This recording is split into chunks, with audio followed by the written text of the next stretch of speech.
perkembangan Pansus Hak Angket Pemakzulan Bupati Pati menelusuri dugaan pelanggaran administratif Bupati. Sudah bergabung Ketua Pansus Pemakzulan Bupati Pati, Teguh Bandang Waluyo. Selamat petang, Pak Teguh. Selamat petang, Mbak. Kalau dari hasil rapat Pansus terakhir yang langsung dibahas setelah dibentuk, apa yang terbaru?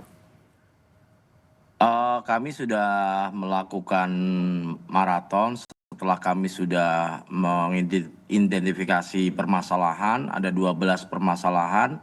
Setelah itu langsung kita melakukan rapat, memanggil beberapa pihak yang terkait. Poin pertama terkait dengan Rumah Sakit Suwondo, terkait dengan pengangkatan direktur. Terus yang kedua terkait dengan pemberhentian karyawan. Dan kami sudah berjalan 2 hari ini, Mbak, pembahasan pansus. Nah, kalau dari yang pembahasan terakhir, wartawan juga mewawancarai ke gedung DPRD bahwa ada kurang lebih 12 poin yang akhirnya dipres bisa terkait dengan usulan pemakzulan. Betul demikian? Betul, Mbak, betul sekali, Mbak. Ada 12 poin terkait dengan terkait dengan pembahasan di pansus, Mbak. Nah, poin itu apa saja? Salah satunya terkait dengan pengangkatan direktur, yang kedua terkait dengan pemberhentian karyawan yang hampir 220 karyawan Rumah Sakit Suwondo. Terus terkait dengan pajak, biarpun itu dicabut, kami juga akan mendalami ke dalam terkait dengan pajak. Apa yang mendasari Pak Bupati bisa menaikkan seperti itu, terus yang kedua sebab akibatnya, terus dampaknya seperti apa juga kami akan dalami, Mbak. Tapi dari bagian 12 poin itu kalau menurut Pansus sejauh ini apakah terkait dengan alasan-alasan pemakzulan yang dituliskan di Undang-Undang Nomor 23 Tahun 2014 soal pemerintah daerah, Pak? Kita belum bisa menyampaikan ini masuk dan tidaknya ya, Mbak, karena proses baru berjalan baru 2 hari ini. Kami tidak bisa mengatakan ini masuk dan tidak, tapi yakinlah bahwa kami bekerja ekstra untuk bekerja sesuai dengan porsi yang kita jalani, gitu aja, Mbak. Kalau kemarin ada ahli juga yang dihadirkan, akademisi begitu ya, Betul, Pak. betul. Nah, apa yang didalami? Apa saja hasil dari rapat Pansus yang diberikan oleh akademisi itu? Yang pertama, akademisi itu memberikan masukan kepada kami terkait proses dulu, tahapan, jangan sampai tahapan pansus ini ada kesalahan, tahapan ini nanti ada kekeliruan sehingga nanti ada cacat hukumnya.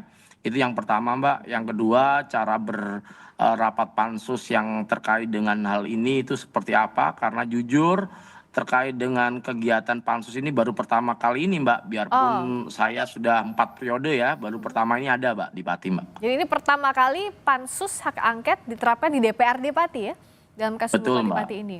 Nah, Betul, Mbak. dalam waktu 60 hari, bisa dikatakan 60 hari ini cukup, tapi kan harus detail sekali. Bagaimana timeline yang diberikan oleh DPRD? Artinya dalam awal ini, pekan-pekan awal, apa yang dicari? Apakah fokus pada identifikasi poin-poinnya? Lalu apa saja, bagaimana pengumpulan buktinya? Lalu kapan juga diperiksa Pak Bupatinya? Baik, awalnya kita mengklarifikasi dulu terkait dengan ini kebenarannya dan tidak. Kami tidak bisa dong hari ini langsung Betul. memutuskan orang ini bersalah dan tidak. Kami tidak di posisi itu. Kami hari ini mencari atau mendalami materi terkait dengan isi-isi dari 12 poin tersebut. Setelah itu baru kita panggil pihak terkait. Misal terkait dengan Rumah Sakit Suwondo, terkait pengangkatan direktur. Ya. Kemarin kami sudah manggil terkait dengan kepegawaian, kita panggil Pak Asisten juga kita sudah panggil, manajemen rumah sakit sudah kita panggil. Terus yang kedua terkait dengan pemutusan karyawan 220 pihak rumah sakit juga sudah kita panggil perwakilan, ada 5 orang. Sudah kami minta klarifikasi dan kebetulan saya juga meminta mereka ada SK pemberhentiannya, SK penerimaannya seperti apa juga kami sudah terima semua, Mbak. Oke, kalau Pak Bupati kapan sudah dijadwalkan kemungkinan untuk dipanggil pekan depan misalnya? Kalau terkait Pak Bupati mungkin belum ya, Mbak. Kami akan lengkapi dulu berkas-berkas ini. Kan ini baru dari 12 poin kita baru jalan 1 poin, Mbak. Ya. Belum bisa dong, kami harus karena nanti setelah 12 poin kita simpulkan kalau kita perlu memanggil Pak Bupati, kita akan panggil untuk klarifikasi termasuk dasar Pak Bupati untuk membuat perbub tentang pajak itu apa, Ya. yang mendasari beliau itu apa, alasannya apa juga harus kita tanyakan kepada Bapak Bupati, termasuk pernyataan Pak Bupati bahwa selama 14 tahun itu tidak ada kenaikan pajak, padahal di Pati ada kenaikan pajak. Oke, jadi yang digarisbawahi sekarang fokusnya mendalami 12 poin itu ya, setelah Betul, pembentukan Mbak. Pansus Hak Angket. Terima kasih Ya. Pak Teguh Bandang Waluyo, Ketua Pansus Hak Angket Pemakzulan Bupati Pati. Selamat petang, Pak. Selamat petang, Mbak. Saudara, tetaplah bersama kami di Sapa Indonesia Malam, Saudara. Ini kami punya informasi dari pemerintah dan DPRD Kabupaten Jombang yang menyetujui perubahan perda tentang tarif pajak dan retribusi daerah. Hal ini merespons protes warga soal kenaikan tarif pajak bumi dan bangunan PBB. Setelah melakukan kajian mendalam serta melakukan survei ulang nilai jual objek pajak, pemerintah dan DPRD Kabupaten Jombang menyetujui perubahan perda. Segera memberlakukan aturan baru untuk menghitung ulang besaran pajak PBB yang harus dibayar.